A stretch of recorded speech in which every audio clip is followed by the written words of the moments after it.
Thanks, everyone. Very excited to talk about how we build AI agents for customer support at Nubank and how we ensure we love our customers, deliver value to them without degrading experience, and still leveraging the best of AI. So before I start, we do have a booth here, and we are handing out swag at the end of this talk and at the booth. So feel free to stop by. We are solving an amazing array of challenges, AI or otherwise technically. So we would love to chat with you. And I'll be at the booth as well. So if you have any questions, feel free to stop by. I'll leave my email address here in case you need to get in touch. So the talk is divided in a lot of different parts. So we'll cover a lot of different things. But let me start by telling you what do we actually do. So we are Nubank. We are redefining banking and financial services in Latin America and the world. Today, we have 127 million customers spread across 3 different countries, Brazil, Mexico, and Colombia. And we deliver an app-first experience that our customers love. So our customers love the way we empower them financially, how we help them in their financial lives. And technology is at the heartbeat of this business. This is the story of Nubank, founded in 2013, became a unicorn in 2018, IPO'd on the NYSE in 2021, and now we are the largest digital bank outside Latin America. We are the only digital bank outside Asia to get to 100 million plus customers, and we offer an array of solutions to improve the financial lives of our customers, including credit cards, accounts, investments, lending, insurance, new sell, and a bunch of other things. About me, I'm a principal engineer in the AI core team at Nubank. I spent about 11 years previously at different companies like LinkedIn, Apple, and Amazon. At Nubank, I focus on foundation models, LLMs for finance, predictive, generative, you name it. And previously, I have a track record of shipping a lot of deep tech, AI and ML work in products, multiple billion-dollar business impact in revenue, double-digit improvement in engagement for large companies. And in terms of research, I published at pretty much all the top AI conferences like NeurIPS, ICML, ICLR, KDD. So I'm pretty active. I like to, in the research community, I like to keep one foot in the research world and see what ideas can impact product. More importantly, some of my recent work on LLMs. So I was the tech lead of LLM efficiency at LinkedIn recently, where I worked on policy distillation, compression, including quantization and pruning of models. A lot of these were deployed in production. We had a paper on this at EMNLP this year in China. We also had a breakthrough algorithm published at ICML this year on LLM preference alignment. Think how you go from GPT to ChatGPT, the algorithms used there. I built a new algorithm in that space. I'm also the creator of QuantEase, which is the first ever quantization algorithm at scale that uses coordinate descent. So it's much, much better in terms of stability than algorithms like GPTQ. And very recently, I did a tutorial on efficient SLMs at the ACM WebConf in Sydney, Australia. So as you can see, I'm pretty active in the research community. I like to build stuff around LLMs, but I also like impact. So I don't like to do research in isolation. So I would love to talk to people if you have ideas, thoughts. If any of these resonate with you, happy to chat with you offline. That's my email address. Feel free to reach out, or I'll be at the booth all day after the talk. Okay, so that was about Nubank and me. So I hope you understand what we do and how I am trying to help the business. So let's talk about the problem at hand. As you know, we are an app-first company. Customer support, helping a customer is really important to us. And our customer support agents, the experts, they are amazing at taking care of the financial needs of our customers. And they do an amazing job at helping you get credit cards, information about loans, helping you renegotiate debt, a bunch of different things. And AI plays a central role in this entire ecosystem. One, we have AI agents to help supplement or augment our experts. We also have co-pilots. We have systems that help improve their efficiency. Internally, we have a bunch of AI products that our team uses to search and be assistants. And we also have this product we tied up with OpenAI called ChatGPT Go, which is a low-cost tier for exclusively offered to Nubank customers in Brazil, and helps them leverage the power of models from OpenAI at a fraction of the cost for Plus and Pro subscribers. So what is the core problem that we really, really want to solve? We want to delight our customers. And we want to do it in a way where it's instant, it's empathetic, it's useful, but at the same time, it has to be safe. It has to be actually correct. So that's really the core tension here, that if you use AI, how can we do this in an effective way where these models that we use don't hallucinate or don't make mistakes? So customer trust is very important, because if you lose customer trust once, it's very, very hard to gain it back. And here are some example use cases where different companies and even Nubank tries to build AI agents. For instance, card delivery and logistics. If you order a new credit card, where is it? Is it lost? Did it get delivered to your neighbor? If it's lost, what do we do about it? Maybe your dog ate it and you want a new one. So how can we get it back to you in super quick time? Debt renegotiation. Let's say you have a credit history that's not so great. How can we help you renegotiate your debt? How can we help you get back to a good record of having a good credit history so that you can be more involved in the financial ecosystem? You want a new credit limit, and you want to, AI to kind of short circuit the process for you, and a bunch of fraud and security related use cases. And the list is pretty large. These are just a few I chose for the talk. So as you can see, that everything our customers do has to involve our XPers, our AI agents in a big way. And since we are app first, voice and text are very big channels for us, for our customers to reach out to us. So our XPers do an amazing job. Our NPS is super high. If I remember correctly, it's about 84, which is really high. So clearly customers love our XPers. But what do we do about scaling our XPers, about augmenting them, empowering them through AI agents, and still maintain a very high NPS, a very high customer love? That's where we need AI agents to step in, and we need effective AI agents. So I'll be honest with you, there's a lot of fluff about agents. I hate it personally. I've been to a bunch of conferences where people talk about these amazing multi-agent systems that write 1 million lines of code a day. I don't think I can review 1 million lines of code a day.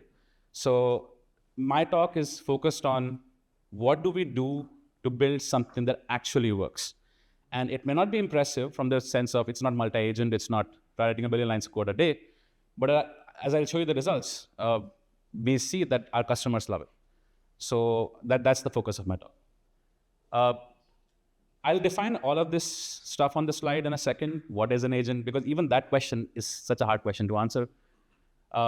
But at a high level, an agent is an autonomous system that can help you solve a task end to end, and it can take a series of steps to do it. The question is, when should we use agents? What is an agent? What is effective? And how do we maintain a very strong customer love?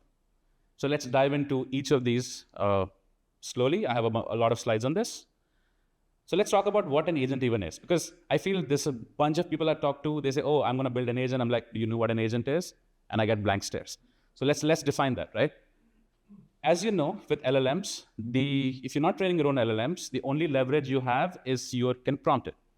If you use ChatGPT every day, I'm sure a bunch of people use it every day, you can write text, it responds back to you. So that's your leverage, and that is captured in a prompt. So if you were to use GPT today as the brain of your agent, the only thing you can do is you can type text and hope it does what you ask it to do, right? But that's really just a chatbot. ChatGPT is not really taking real actions for you. And it can now, but let's say ChatGPT 2023 could not have taken actions for you. So it's a glorified chatbot, right? But today, you can attach these things called tools. And tools is also a very overloaded word. Tools is nothing but, a tool is nothing but a component that helps you interact with something outside the LLM. Let's say I ask an LLM, what's the weather in Sydney, Australia like? So it's going to call an API and fetch the weather for Sydney, Australia, and that is a tool. So when I say tool, is nothing but most likely an API or a calculator or something that helps an LLM get the job done.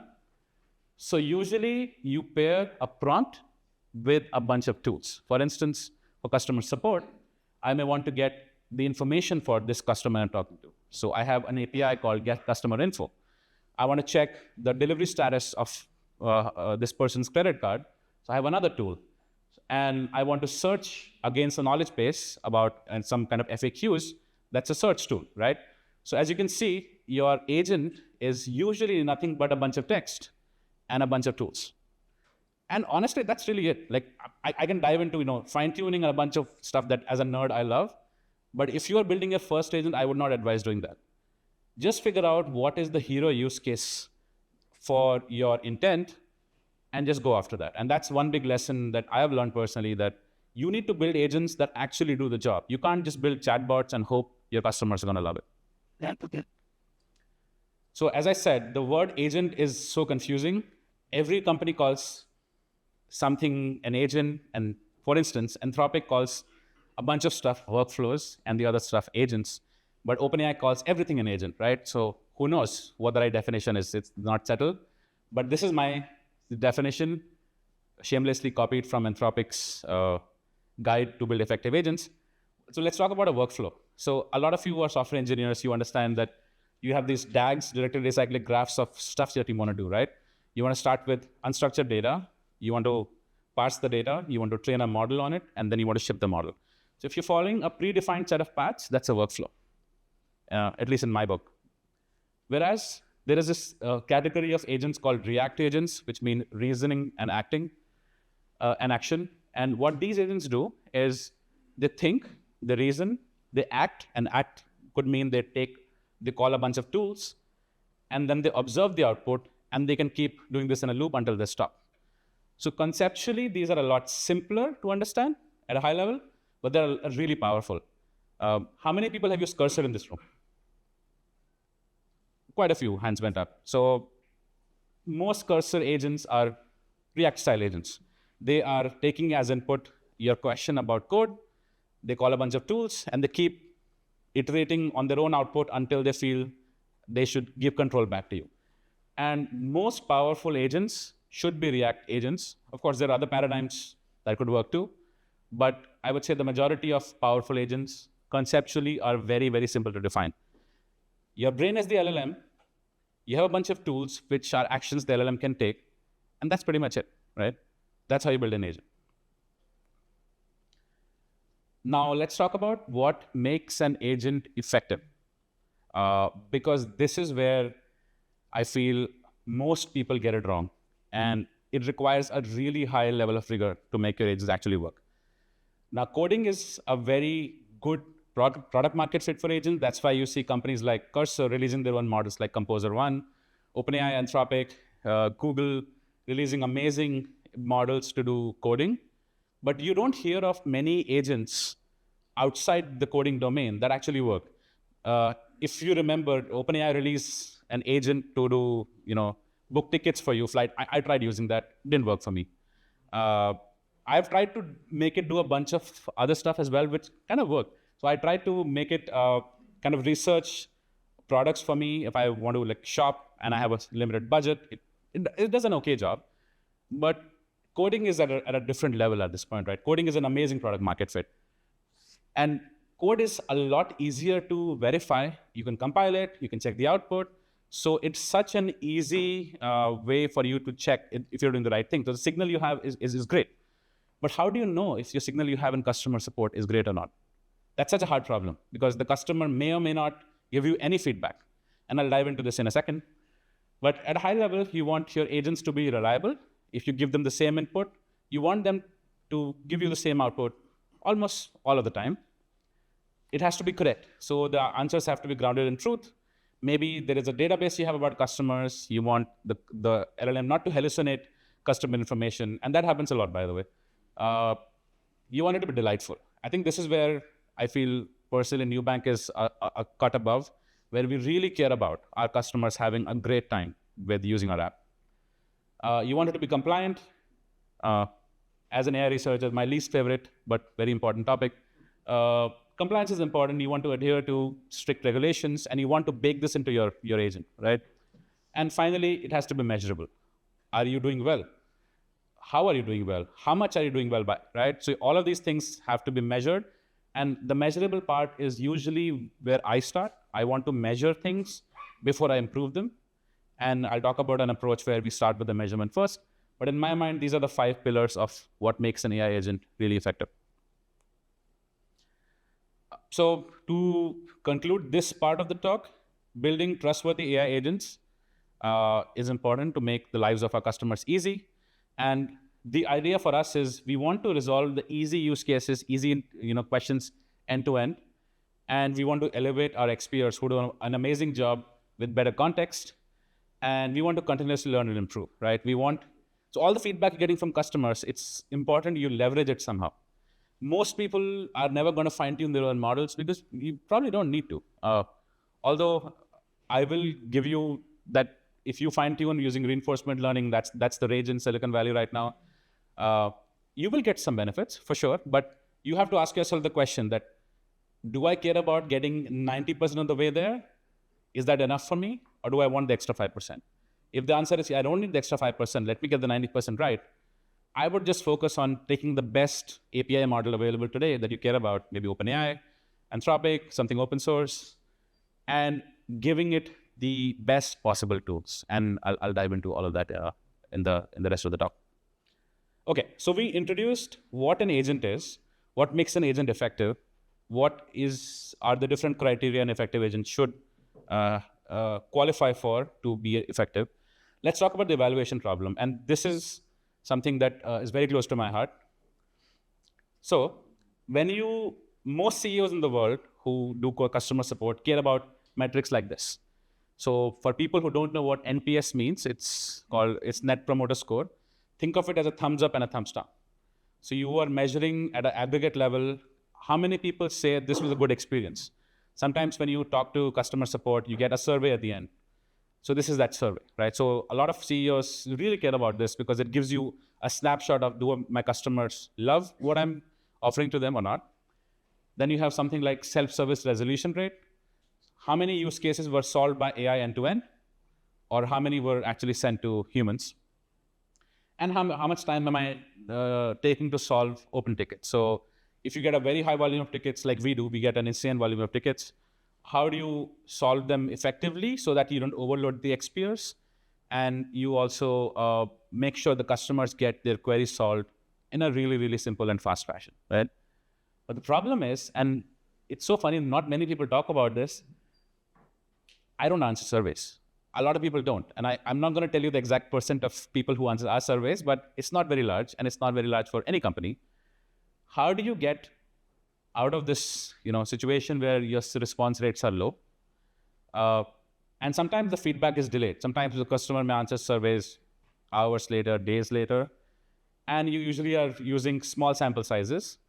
So those of you who have done a lot of A/B testing, this is the nightmare, right? Because you don't have enough power in your A/B test to actually tell, is variant A better than variant B?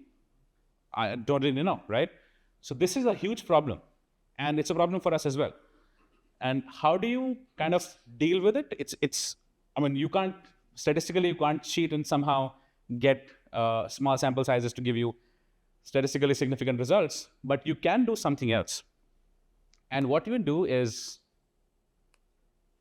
the clicker stopped working.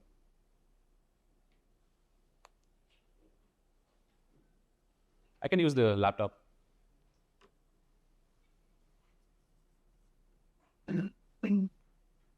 Works again now. Works.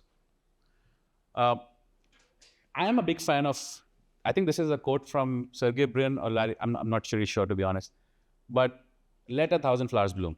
All my career, I've done a lot of A/B testing. If I have an idea, A/B test it.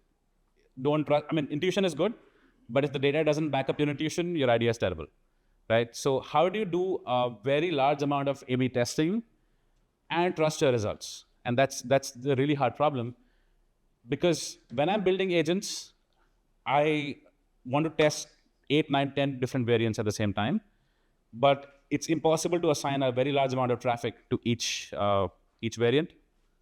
I think it was an issue with my laptop. Yeah.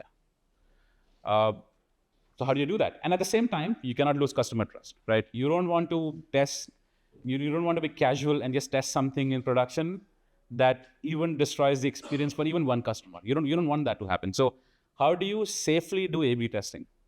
And you do a lot of tests, because unless in any use case we don't do at least 10 A/B tests, I personally am never happy. Right. So what do you do? I mean, this is not something I came up with. This is something a lot of people have been doing for a couple of years in Silicon Valley. You build evaluations. And this is also a word which has become kind of a dirty word, like agents. Everybody talks about evals. But what the hell do you even mean when you say evals, right? So I'll define that in a second. But for us, this is how we operate. We never ship anything to 100% automatically. We test everything on a small amount of traffic. And if things are going bad, we automatically reroute to our human experts who are amazing, who do a much better job than AI today, right? So we want to be able to create evaluations, and these evaluations will test every single conversation. They don't only look at conversations where the users responded. So now suddenly, from a very small response rate, you have evaluations for every single interaction that happened. So it's a lot easier to reason about, is variant A better than variant B? This is an example of an evals. So let's say you have a conversation that happened with a customer, and you have, let's say, 1,000 of these, right? Now, you can create another LLM as a judge evaluation to test a specific, and this part is important, a specific aspect of the conversation. Let's say I care about correctness against a knowledge base. Then I will write a prompt, you are a fact-checking auditor. Verify agent claims against the knowledge base. And I supply the entire conversation to this evaluator, and I use another LLM. This LLM is a different LLM, potentially from my agent LLM, to run through the conversations that happened in the previous day, in the previous few hours, maybe, right? And now the question is, your eval has to be trustworthy, right? So if the agent is not trustworthy, and this eval is also an LLM as a judge, how do you know this eval is trustworthy? That's also a question. So we will resolve that in a second, but let's say you have come up with this amazing eval which checks one specific aspect, correctness. You may have something that checks for conciseness. Is your agent just spitting out a bunch of text, a wall of text, which is just insane for your customers to kind of read? Is the agent actually sticking to the intent? Let's say I want the agent to reroute to another agent if the question is about a different topic. Is it actually doing that? So figure out those 5 to 10 important jobs to be done or things that the agents stick to. Write them down on a piece of paper. And what I do personally is I actually read the chats. And that part, unfortunately, you cannot skip. It's painful. It's really, really painful. It's very boring. But also interesting at sometimes, because some interactions are really fun. But you actually read the conversation and you figure out, what do your customers even want? What are they, how are they interacting with maybe the human experts, or if there's already an AI agent in place? Are they angry? Are they upset? How many turns of conversation are happening? How big is the response from the LLM? What is the correlation of thumbs up, thumbs down with the actual conversation? So spend a week doing that for every agent. And this is the hardest part, right? Once you do that, you can start creating these LLM as a judge evaluations. Now, some evaluations are not LLM as a judge. You maybe just want to check how many turns of conversation happened. Then it's a more deterministic evaluation. But most evaluations are subjective. Question. Well, you have the X peers and you have all the logs of all their conversations with customers. Are you using that to train this system at all? Or? Great question. So this system is more about evaluation. If you were, let's say, fine-tuning a model, I would use that. I would use that for sure. If you are not fine-tuning the model, then I would still use that information to create the evaluations for an agent if it doesn't exist yet. Or I would modify the prompt of the agent by giving it samples. Like, this is an example conversation that went well. This is something that went south. Yes, exactly. A few shot prompting, right? Yeah. Cool. So with evals, you can iterate and test fast. But I didn't tell you anything about how to write an effective eval yet. But don't worry about it. I will tell you exactly how to write an effective eval as well. This is really the secret for most companies. If you cannot measure it, you cannot improve it. So focus on measurement, like be fanatical about it. And we are very fanatical about it. We want to measure every single aspect of everything we do, right? Because once we measure it, it's so easy to see where the first 80% of the gains come from. And usually it requires 20% of effort to get the 80%, first 80% of the gain, right? So I always say, if you don't know, if nothing exists, just measure. Okay, now we talked about the intro, what an agent is, how do you measure things, you create evaluations, which can be deterministic or LLMs as a judge, right? Now let's talk about leverage over AI models. This is also quite an interesting topic. Like if you asked me 1 year ago that should everybody fine tune their models? I mean, I have fine tuned models all my career. I'll be like, of course. But in the last 1 year, since the rise of models, reasoning models like O3, now GPT 5.1 and 2, and Anthropic's models, Gemini's models, these frontier models have become really, really good. So my belief in should everybody fine tune has reduced considerably. I don't think everybody should fine tune their models. You can get a lot of leverage out of existing models, and your only leverage really is how do you prompt the model. But luckily, there's so much literature on it now that you can be very principled about it, right? Now, you can't change the weights of the model. You can't fine tune. I mean, some companies offer APIs to fine tune, but you have no visibility on the model weights, right? You can change the prompt. You can change the samples you provide to the prompt in a few short way.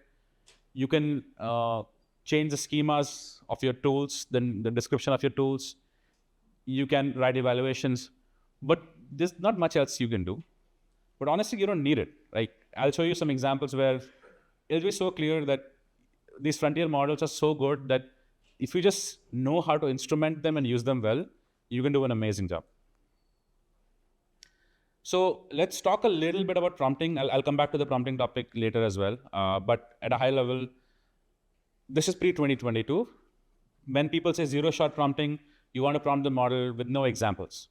You just say, okay, do this thing for me. Like change this text from English to Portuguese, let's say, right? And few shot means change this text from English to Portuguese. There are 5 examples of how to do it. And that's 5 shot, right?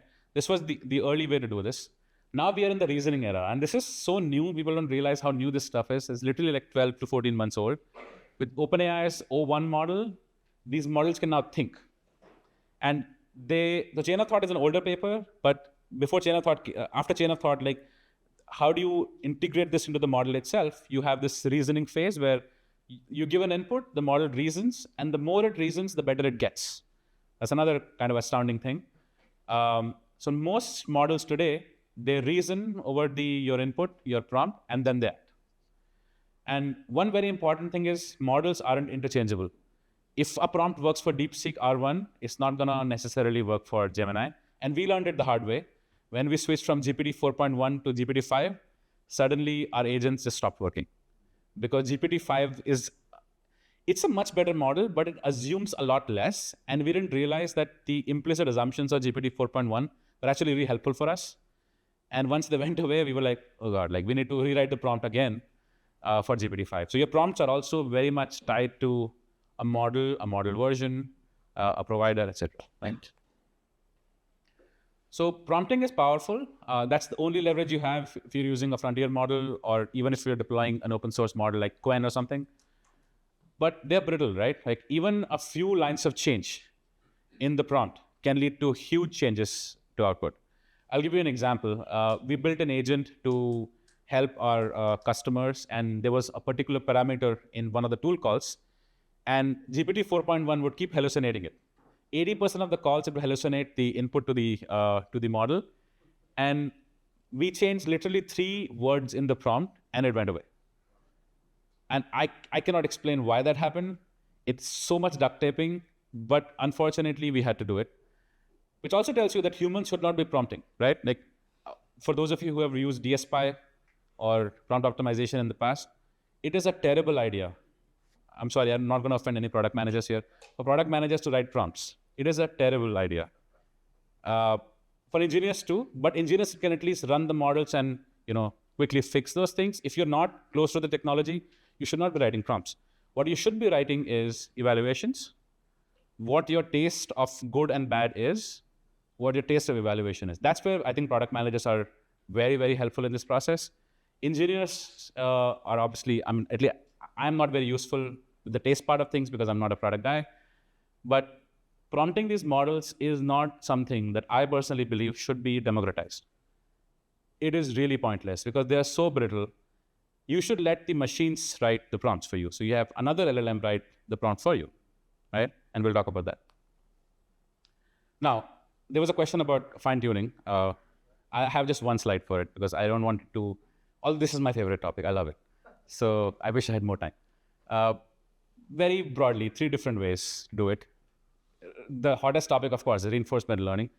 You use some kind of some reward to guide your model towards some output, but it's extremely expensive. A lot of GPUs, the signal is so sparse. You can actually do LoRa training with rank 1 and pretty much get lossless performance compared to full fine-tuning. I don't recommend it if you don't have a big GPU budget. Most companies don't, right? The second thing, which is my favorite, because I've written papers in this area, is preference tuning. So this is a lot like going from GPT to ChatGPT, where you know for a given prompt, one good answer, one bad answer, and you can kind of push the model away from bad answers and push the model towards good answers. And the simplest thing is you do supervised fine-tuning, where you have access to high-quality data and you just fine-tune. Most people don't really want to fine-tune, but I'll just give you this, that you can use a really small model to achieve almost the same or even better accuracy as frontier models on specific use cases. But your model will forget other things. Model capacity is a thing. So if you are okay with the model solving a narrow use case, then by all means fine-tune. But don't expect the model to still do well at tasks that it wasn't fine-tuned for. It's going to drift away from the original model, and it's small, it's going to forget a lot faster. So those are all issues. But if you want to be narrow, you should absolutely give this a shot. My go-to tools are SFT and preference tuning. I kind of reserve reinforcement learning mostly for use cases that are just very different. I think coding is a great use case where RL has worked really, really well.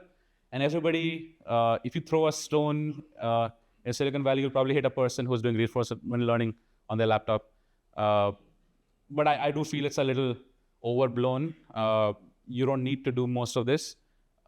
Try to use an API model first. If it cannot solve a use case, then maybe try these tools. Okay, so we covered a lot of things. Let me just check on time. Okay, I'm on time. Okay, that's good. What's the blueprint of an effective agent? We talked about evaluation. We talked about what leverage you have over models. You can either prompt them or fine-tune them. But what makes a good effective agent? We talked about React, right? So conceptually, it makes sense. React is very simple. An LLM, a bunch of tools, keep going until you stop, right? But in reality, there's a lot of other infrastructure that goes into it. Now, for every company, the question is build versus buy. Do you build it? Do you buy it? And I think it's quite an interesting question. You need memory, you need observability, you need some way to create evaluations, you need to measure latency, you need some kind of PII redaction or some kind of guardrails. So you need a lot of things to go right for you infrastructure-wise to build agents. And what we do is, we want to optimize not just for your prompts, but everything around the prompts, because you want rigorous evaluations.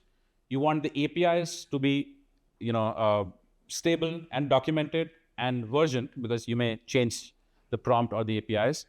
And you want your knowledge base to also be good, because you want to make sure that if you have FAQs, they are being surfaced to the users. So there's a lot happening here, right? A lot of it can just be bought.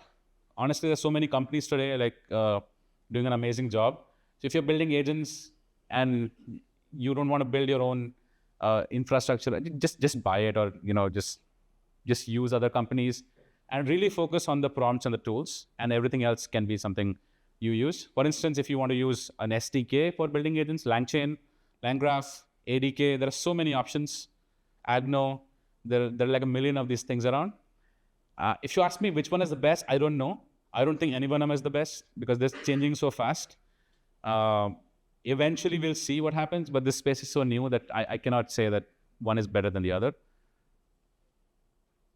This is kind of how we set up our GenAI platform. So we have safety, so at a high level, we have agent, actions, and data, right? You just want your agent to be able to have access to data or take an action, and that's it, right?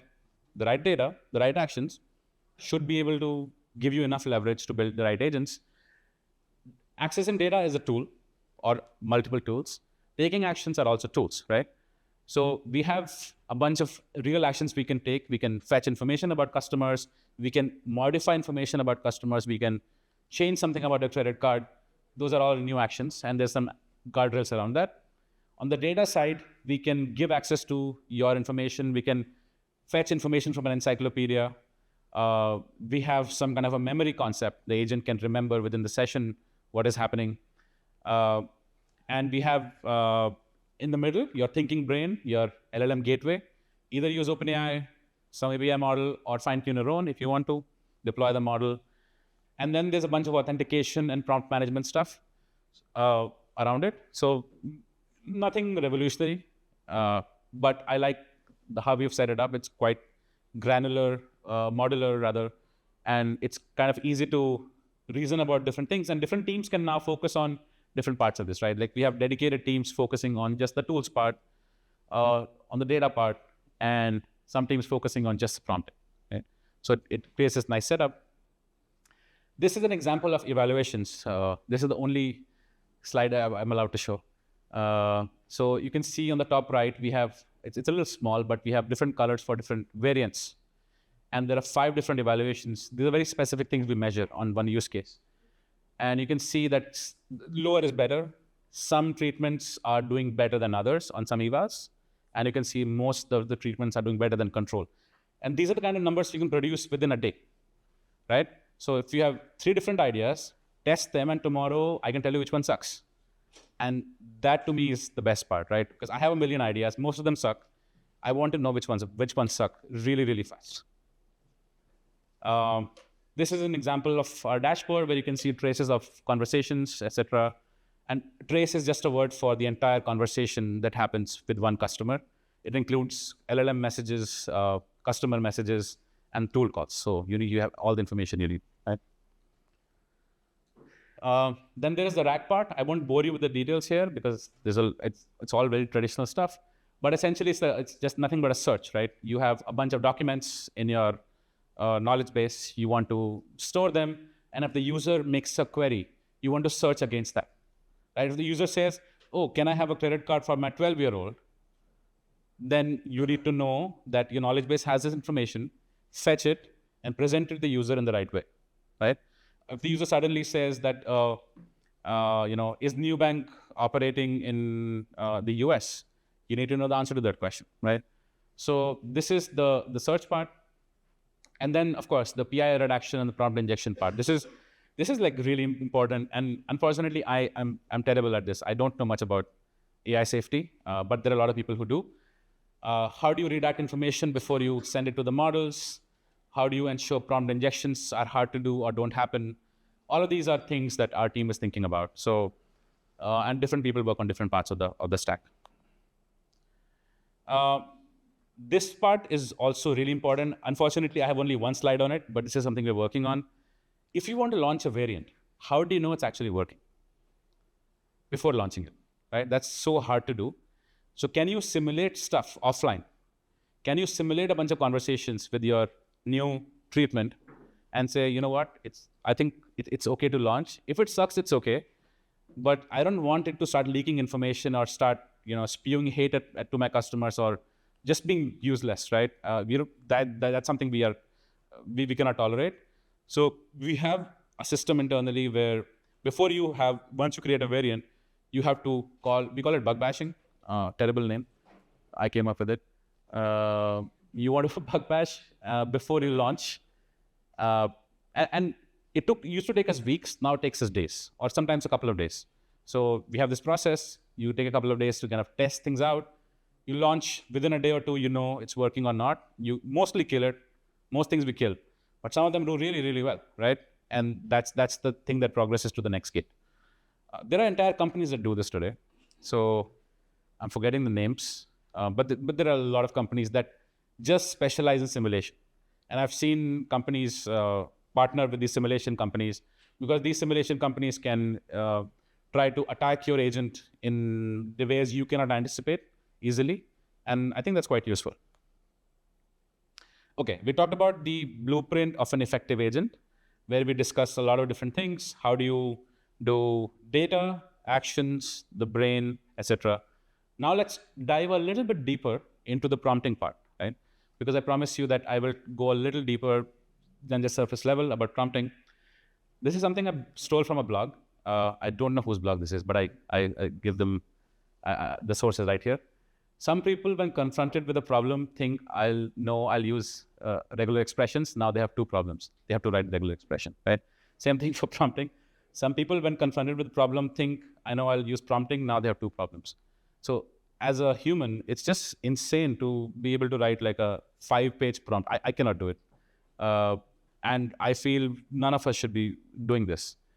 This is where I'll skip this slide. I think it's just a repeat of prompting is brittle. We treat prompts like code, and this is something many companies do. So I won't claim that this is something only we do. But segment your prompt, break your prompt for the agent down into pieces, and have semantic versioning for each piece. That's what we do. And let the versioning evolve. One piece may move faster than the other, right? Maybe tone and style is something you share across agents. So have one central place where you can have tone and style stored, and maybe a lot more people, product managers or engineers update that. And maybe the tooling part is moving less, moving more slowly. So these are different things, different ways in which we segment our prompts. And now comes my favorite part, the prompt optimization part. How many people have used DSPy in this room or heard of DSPy? Oh, not many. I think you're missing out. You need to go and check it out today, because this is going to change your life. And DSPy is an amazing framework, started at Stanford. And the idea is, I'm going to create a black box. I'm going to define inputs and outputs. And the black box is the prompt for my LLM. And I'm telling the LLM, hey, for this input, I expect this output. Now figure out what prompt can get me there. So you are flipping the problem on its head, right? Because let's say you are doing, maybe summarization. And you're telling this black box that, hey, for 10 different large documents, this is the right summary. Learn from this and figure out what the best prompt is, which will give you the highest accuracy possible. Now you can measure this. You can actually literally say that my accuracy went up from 80% to 90%. And once you see the prompt that comes out of this framework, you will never write prompts again with my hand, ever, right? So there is this amazing optimizer. So it has many optimizers. My favorite is this optimizer called JEPA. This is work from Berkeley. We're working with them on some projects where they are very sample efficient. You don't need a lot. You need like 100, maybe even 50. Just sit down, label a bunch of stuff. It's not hard. It'll help you a lot in even reading conversations, right? And let JEPA or DSPy figure out the prompt. And that's where I feel manual prompting, for a bunch of reasons, is just insane. But the most important part is this. Model updates, right? You update the model, your prompt no longer works. And this happened to us a bunch of times. Right. Quick time check. Okay, I have 10 more minutes. So at a very high level, how does JEPA work? It analyzes a bunch of traces. So you give it input output. It's going to reflect over the reasoning. It's going to reason over the output. It's going to keep improving the prompt. Don't worry about the details. Go read the paper. It's very, very interesting. Sorry, you want me to go back? Okay. All right. So that part, the automated prompting part, will use this in the evals first approach. So what gets measured gets managed. This is something my father says, and I think he's right. You need a bunch of different ways to test how good your variants are. And what are the pillars of rigorous evaluation? Your evaluation should be binary first. This is something I took from a course by, I'm going to butcher their names. I think Shreya Shankar from UC Berkeley and Hamil Hossain. They work closely with OpenAI. And they have this evals course, $3,000, quite expensive. You can take the course. I think it's a very good course. So your evals should be binary. They should be repeatable, observable, blah, blah, blah, all the good stuff. And how do you create a new eval? You first define a success signal. You collect test cases. That's where you read the conversations. You actually label the conversations with your evaluation. And you create a heuristic judge, which is more deterministic, or an LLM as a judge prompt. And then you have your eval. And how do you optimize the eval? This is where we connect prompt optimization to eval. So all our evals today are optimized by JEPA. So I don't have to write any prompts for evals anymore. So I have one less problem on my hands, right? So what JEPA does for me is I'm going to give it a really crappy first prompt. And I'm going to say, you figure out how to improve it. But the output for let's say it's a binary evaluation, is 0, 1 for these 100 use cases, right? 100 samples rather. So JEPA is going to internally figure out how to do stuff. And this is a slide I took from some of our work where we use JEPA. So before JEPA, if we look at the correlation of different models on the output is so low. You can see that only the diagonal is close to 1. But after JEPA, look at the difference, right? Huge. So now the same prompt works on all of these different models. Huge difference, right? This is the prompt. So this is a really crappy prompt. I think I wrote it. Very, very bad. But then it's hard to appreciate this like in 30 seconds because you don't have the domain context. But JEPA did an amazing job of taking this and turning it to something that's actually useful, right? So for evaluations, now everything we do is optimized by LLMs or AI. Okay, since I have only 3 minutes left, I'm going to quickly run through a bunch of lessons from one use case. So one use case we had is card delivery agent. So where is my credit card? I ordered a new card. I don't have it. Or I ordered it 2 months ago. Where is it? Or my dog ate it. I need a new one, blah, blah, blah. Very, very important for our customers, right? So what's our goal here? We want to increase self-service resolution rate. And we also want to increase NPS, the happiness factor for our customers. And what we saw is for AI, so first of all, our blended NPS is very high. We ensure that if AI is doing a terrible job, our XPers who are amazing will do a job of maintaining customer happiness. But as AI gets better, as our agents get better, we see a very large increase in TNPS, transactional NPS. And what are the things we use? Better operational procedures. The AI agent should use the same procedures as the human agents. It's a data problem, right? How do you take the data that the human agents use and supply to the AI agent? Evals and prompt optimization, another big lift in performance. And new tools for real actions, another big lift. So we are seeing a pretty large lift in customer happiness as we make our agents more automated and give them actual stuff to do rather than be glorified chatbots. Lesson 1, real data and real actions. Don't make a chatbot, work on tools. So before you build an agent, make sure you know what your agent is actually solving. Build the right tool. For instance, if you're doing credit card delivery, have a tool to order the credit card automatically. If you're not doing that, that agent is useless, right? Number 2, prompts are model dependent. I already mentioned this a bunch of times. We use 4.1. The moment we move to 5, everything broke. So new prompts for GPT-5. But now you have prompt optimization, so you can maybe use it to evolve the prompt. Finally, hallucinations are real. This is very important. I struggled so much with this. It really pisses me off. But there's nothing you can do except prompt better. Or if you're hallucinating, ensure you can kind of catch and fall back to human.